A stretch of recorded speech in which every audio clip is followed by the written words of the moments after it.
As-tu déjà eu l'impression que ta vie n'avait pas beaucoup d'importance? Comme si, dans ce monde immense rempli de milliards de personnes, ta présence ne changeait rien. Peut-être que tu fais de ton mieux chaque jour. Tu travailles dur. Tu essaies d'être une bonne personne. Mais parfois, malgré tous tes efforts, tu peux avoir cette pensée douloureuse. Est-ce que quelqu'un voit vraiment ce que je traverse? Peut-être que les gens autour de toi ne remarquent pas tes sacrifices. Peut-être que certaines personnes t'ont rejeté. Peut-être que tu as vécu des échecs qui t'ont fait croire que tu n'étais pas assez bon. Et avec le temps, cette pensée peut devenir un mensonge dangereux dans ton cœur. Je ne suis personne. Mais aujourd'hui, Dieu veut te rappeler quelque chose de puissant. Une vérité capable de transformer complètement la façon dont tu vois ta vie.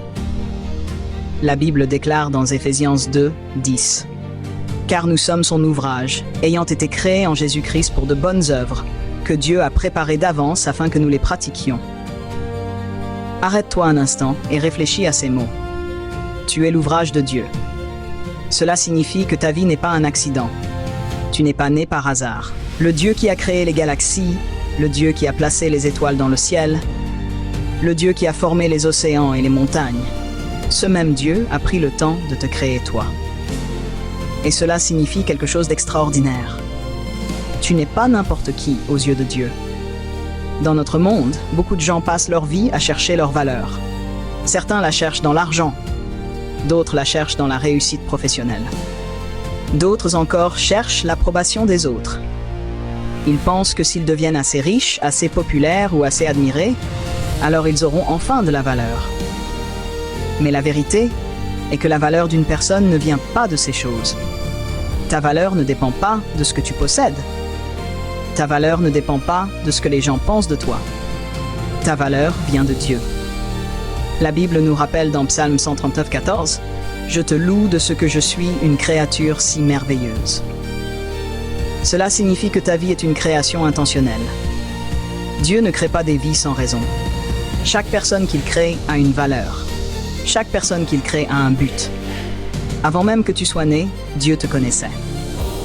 La Bible nous rappelle aussi dans Jérémie 1, 25 « Avant que je t'ai formé dans le ventre de ta mère, je te connaissais. » Imagine cela un instant. Avant même que ton cœur commence à battre, Dieu savait déjà qui tu étais. Il connaissait ton nom. Il connaissait ton avenir. Il connaissait les talents qu'il allait mettre en toi. Et il avait déjà un plan pour ta vie. Le problème, c'est que le monde essaie souvent de définir notre valeur avec des critères qui ne viennent pas de Dieu. Le monde dit « Tu as de la valeur, si tu es riche, si tu es célèbre, si tu réussis. » Mais Dieu dit quelque chose de totalement différent. Dieu regarde ton cœur. La Bible nous rappelle dans 1 Samuel 16, 7 « L'homme regarde à ce qui frappe les yeux, mais l'Éternel regarde au cœur. » Les gens regardent l'apparence.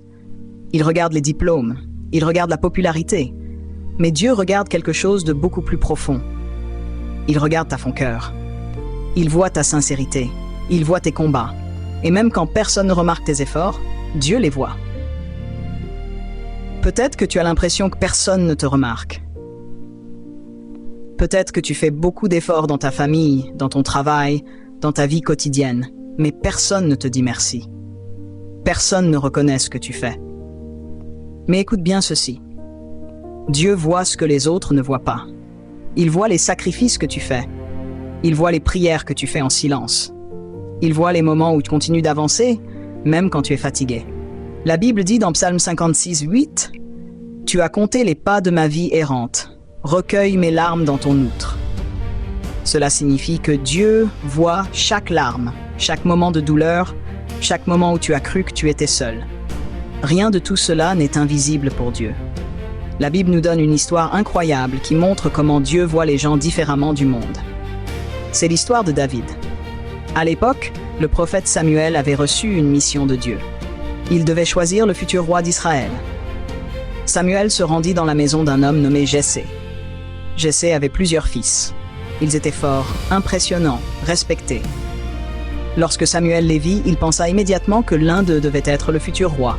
Mais Dieu lui dit que ce n'était aucun d'eux. Samuel demanda alors « As-tu d'autres fils ?» Jessé répondit « Il reste le plus jeune, mais il garde les moutons. » Ce fils s'appelait David. Il n'était même pas invité à la réunion. Pour sa famille, David n'était qu'un simple berger, quelqu'un de trop jeune, quelqu'un de pas assez important. Mais Dieu voyait quelque chose que les autres ne voyaient pas. Dieu voyait un roi. Parfois, la partie la plus difficile de la vie n'est pas la douleur, mais de ne pas comprendre ce que Dieu fait. Tu pries, tu attends, tu espères, mais les réponses semblent tarder. Dans ces moments-là, il est facile de penser que Dieu t'a oublié. Mais la vérité est que Dieu travaille souvent dans le silence. Pendant que tu crois que rien ne se passe, Dieu prépare déjà quelque chose pour ton avenir. L'un des exemples les plus puissants dans la Bible est l'histoire de Joseph. Joseph était un jeune homme à qui Dieu avait donné des rêves. Mais ces rêves ont provoqué la jalousie de ses frères. Un jour, ses propres frères décidèrent de se débarrasser de lui et le vendirent comme esclave. Imagine ce moment. Joseph était trahi par sa propre famille. Il perdait tout ce qu'il connaissait.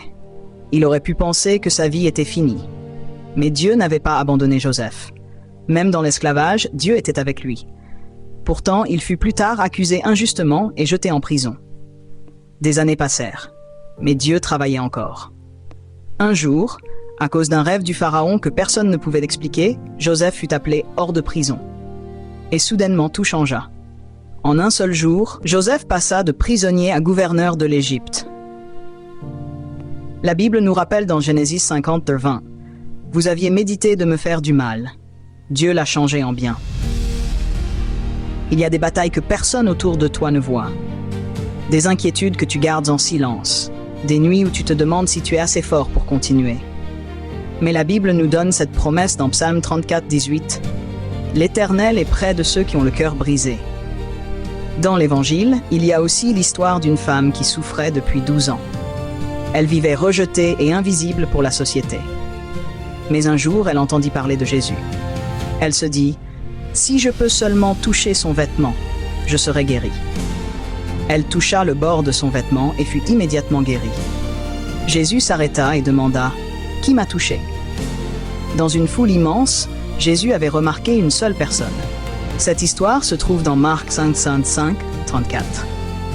Même dans une foule immense, Dieu te voit.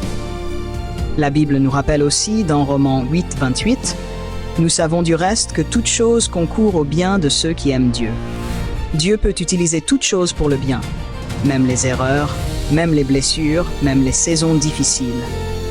Dieu choisit souvent des personnes ordinaires pour accomplir des choses extraordinaires. Moïse n'était pas un grand orateur. Gédéon pensait qu'il était le plus faible. Pierre était un simple pêcheur. Pourtant, Dieu les a utilisés pour changer l'histoire. La Bible nous rappelle dans Isaïe 43, 1, « Ne crains rien, car je t'ai racheté, je t'ai appelé par ton nom, tu es à moi. » Alors aujourd'hui, retiens cette vérité dans ton cœur. Tu n'es pas n'importe qui aux yeux de Dieu. Tu es son ouvrage. Tu es sa création. Tu es quelqu'un que Dieu aime profondément. Et ta vie a une valeur immense.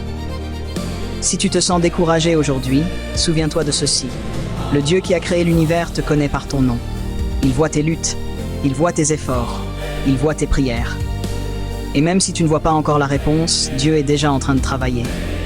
Alors continue d'avancer, continue de croire, continue de prier.